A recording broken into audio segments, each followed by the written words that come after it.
Is democracy under attack? Have we let the people we elect off the hook? Are you involved in the decision-making process, or are you merely a compliant customer who is being managed? There's no doubt about it. We are polarized over the role of government in our lives.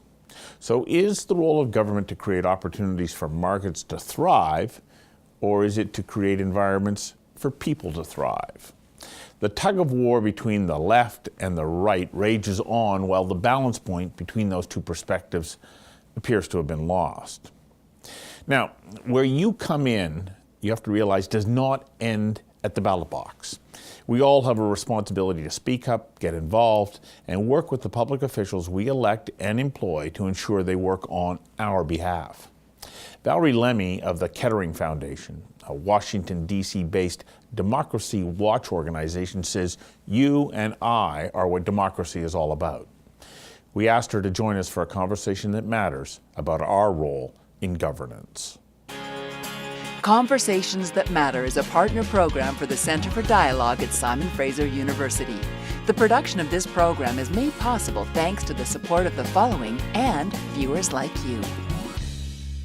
Welcome to Conversations That Matter. Thank you very much. You focus on, where the democratic institution that so many of us here hang on to is at with the Kettering Foundation. Mm-hmm. Is democracy under attack? I would say that democracy, as defined by the ancient Greeks, the Athenians, and this notion of being demos, power, and cross people, that the notion of citizens having responsibility for and control over their lives through a process of working together on shared problems, that challenge is certainly one that we have to be concerned about.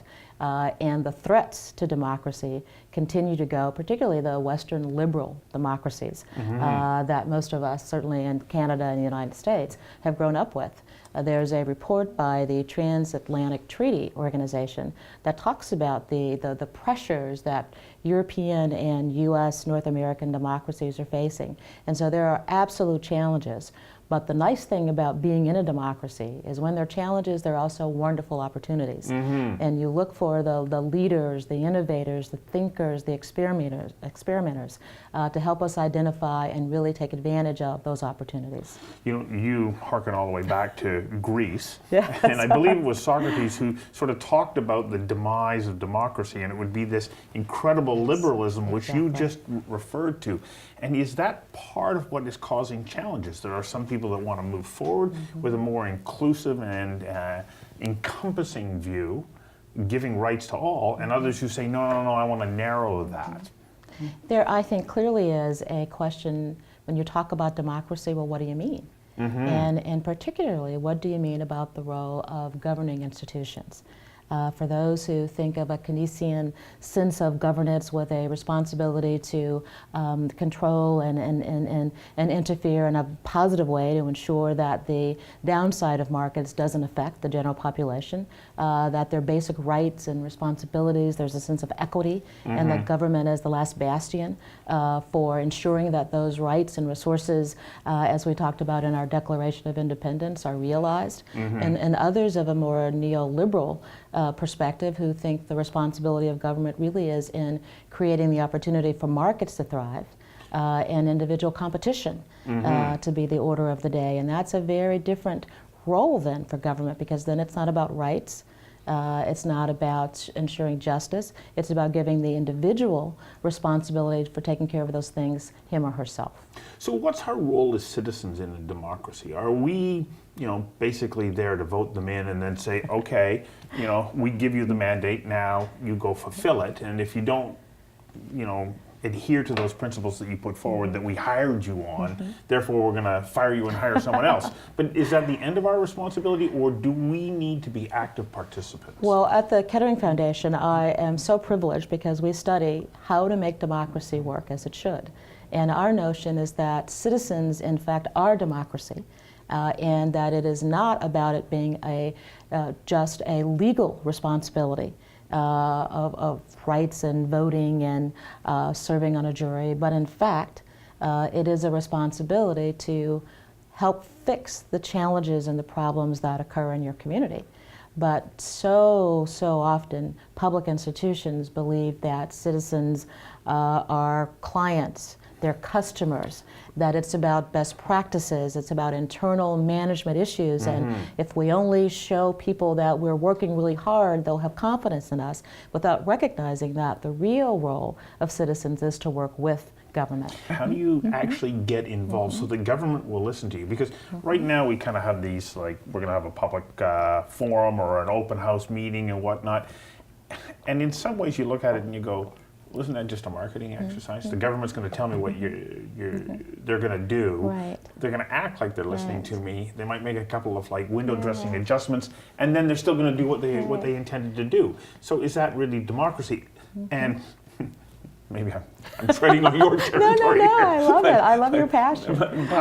But how do we turn that around so that we go, okay, that's an interesting perspective, or we actually have something that we want you to do, and we're coming together and we're asking you to now embrace this. It's not just your agenda, it's ours as well. I think it's because we have changed the orientation, and it's not about government deciding what people ought to do or should do or can do. In fact, it's about people saying what they want done. So rather than government or public institutions, particularly at the local level where people live and interact every day, it's not about government saying, well, we want to do X, Y, and Z. It's about people saying, this is what we think is the problem, and let's name that problem in terms that are related to how I as a citizen think about them. And an example I like to use is this idea of safety and security. As a citizen, absolutely, as a neighbor, I want to be safe, but at the same time I don't want to live in a police state. But I don't want an institution defining for me what that looks like. I want to be able to define that in concert with my neighbors, and then certainly with the other institutions in the community. And I want us to not only name what it really is we're talking about, when it's public safety, when it's security, when it's something else. That's the real problem that we're trying to address. How we might frame that, what some options are for addressing it, and what I might do as a citizen that complements what you do as an institution to ensure that all of us are working towards the same end, and that's safety and security in the context of community values. So how do you do that, though, in a community where you have diverse groups? Oh, absolutely. That may not like or trust one another. Right. It can get really... Absolutely. I was going to say messy, but it can get a lot more hostile than that. But again, if you think about and talk about what is the shared problem, what is it that people are concerned about, and if it's, again, to use our example of safety and security, everybody wants to be safe and secure, no matter their neighborhood, their economic status. That's a commonality, something that we share. And let's talk about what's important to us in this definition of safety. And we believe that through a process of deliberation, where we're talking about our values, our concerns, what bothers us, what troubles us, and the tensions that we feel personally around the dichotomy of being safe on the one hand and not living in a police state on the other, and then sort of sorting through these struggles and these tensions in ways that help us to come to understand one another. And then through that to come up with options on things that we think we can live with. Haven't you ever been in a conversation with a friend or a colleague, and he had a position, you had another, and talking and thinking about it and sort of being in the other person's shoes and understanding their experience?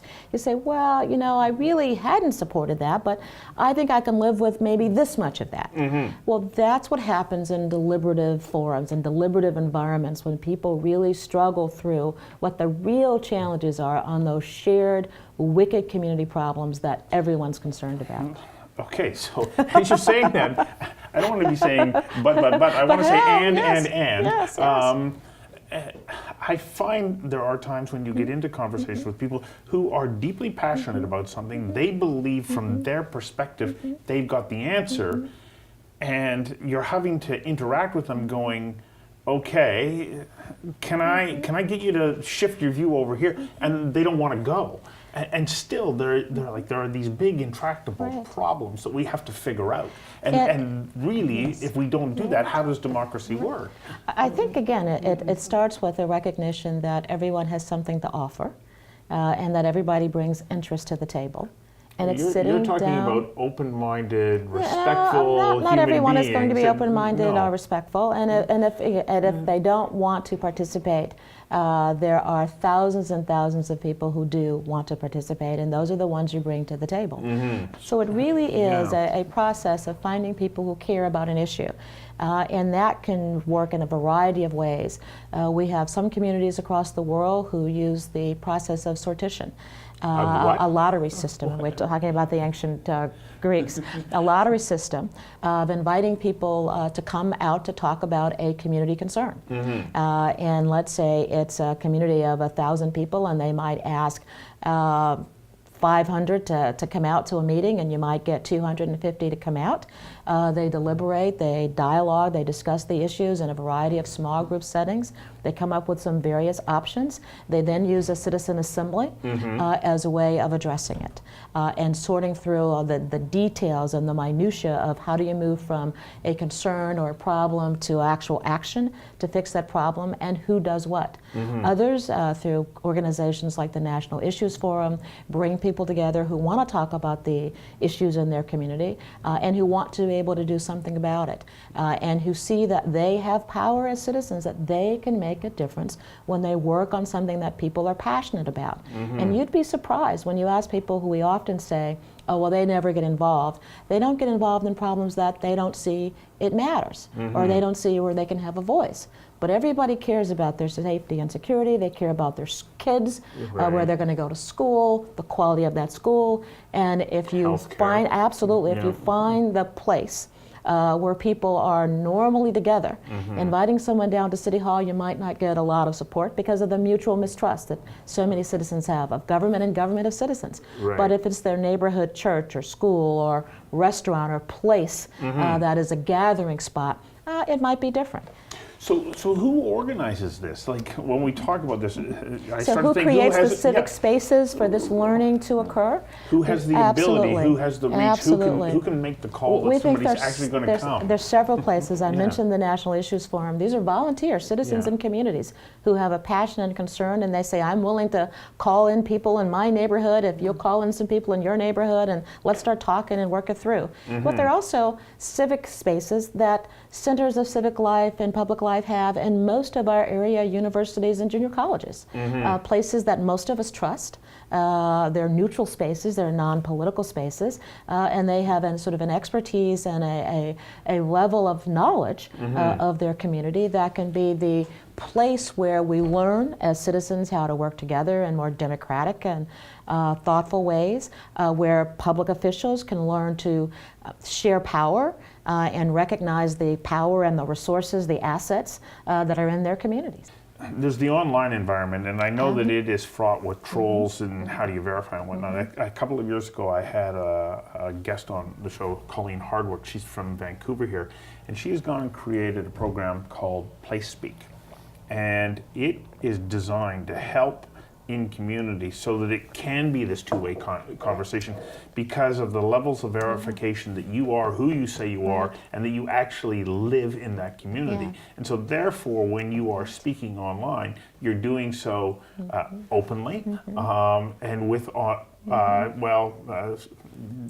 authenticity, I was going to say, but not that you're certified as to who you are. She had a really interesting comment. She said, if we can get people going to this all the time and making contributions the way they do on Facebook, maybe we can make democracy habit forming. If you care about something passionately, then you work on it.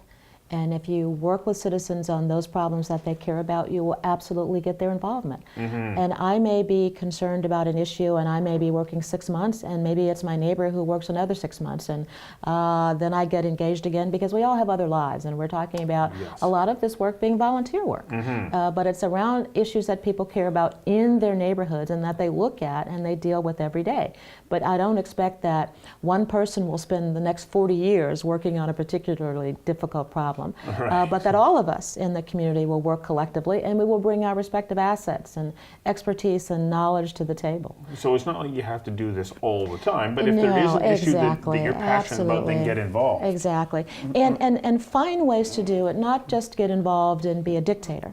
to be authoritarian and say, it's got to be my way or the highway, but really to get involved in a way that is encouraging and bringing in of other opinions, because it's the better solution where all ideas and possible solutions and options are part of the discussion. About 2 years ago, through the Center for Dialogue, I'll give them a little plug here. Please do. They introduced me to a fellow who's a professor at the University of Alberta in Edmonton, and he had led a citizens group on climate change, trying to work out this mandate that the city of Edmonton had to become carbon neutral. And so he pulled together a group of people who were willing to commit, I think it was 8 Saturdays in a row for 4-hour blocks, people of diverse backgrounds, and to really work their way through the issue. And there were differing opinions everywhere.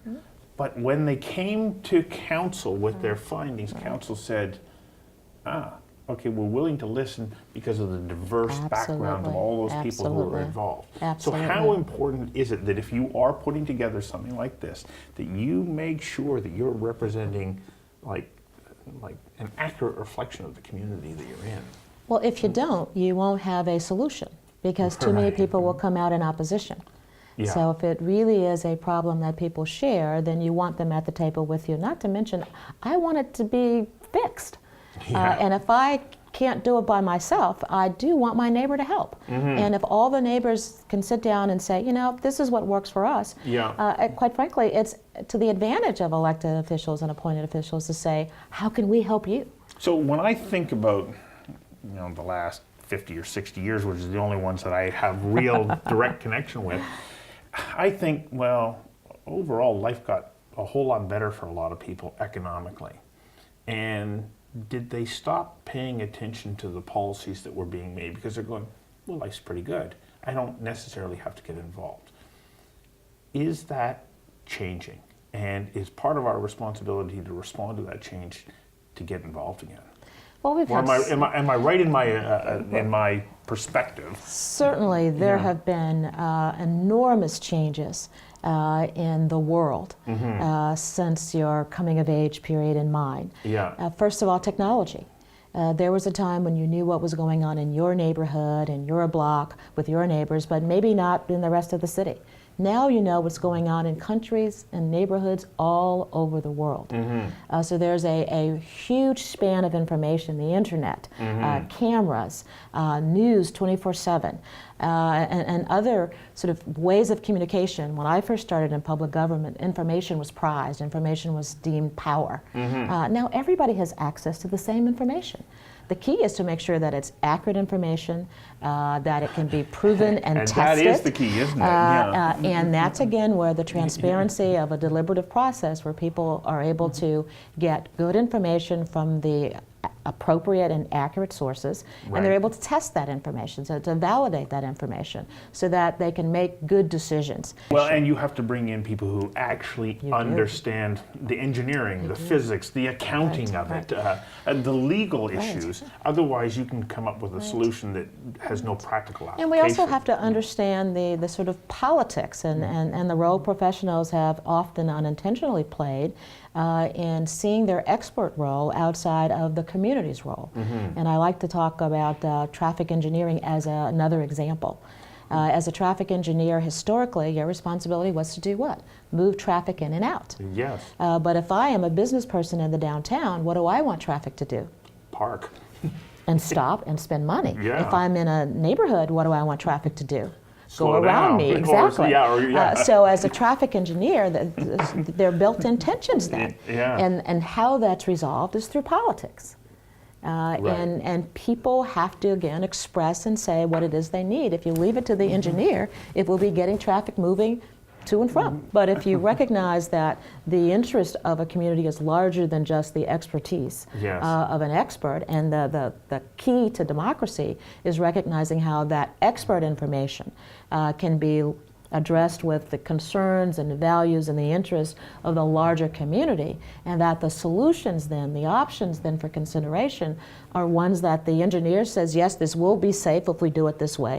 And the community can say, yes, I feel we're going to be safe because we're going to have the traffic humps, we're going to have circular roundabouts so that we can slow traffic in residential neighborhoods, and we're going to have one-way streets that have on-street parking and easy access to off-street parking so people in the downtown can stop conveniently, go shop, go to restaurants. We take a look, I started off by saying, is democracy under attack? We look at the fact that it's clearly in a disruptive period right now. Yes. Do you think that people are now starting to wake up and say, whoa, I have to be more engaged? Absolutely. You know, at our foundation, the inquiries, the phone calls, the requests for information, can we come talk to you, can we come see you, what are you doing, what are your reports, is up tenfold.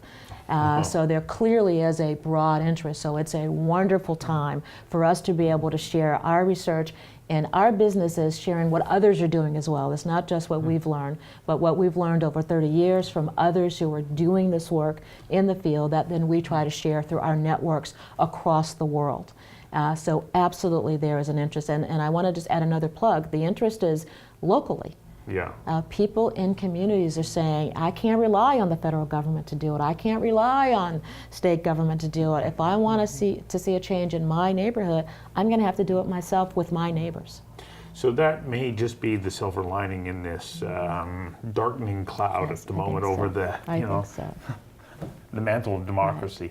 Especially when, yeah. I'm sorry. Yeah, no, it's okay. I was No, just please going keep to going. end by But saying- I'm just sort of aware of our time here. But Just as an ending note, especially in these local communities when their public institutions say, how can we work together to make this a viable community? Not how can I do it for you, not how can I interpret it for you, not how can I treat you as a customer and make sure you're satisfied with the role I do, but how we can collectively co-produce our complementary acting around fixing wicked community problems in ways that are democratic and also very thoughtful and respectful.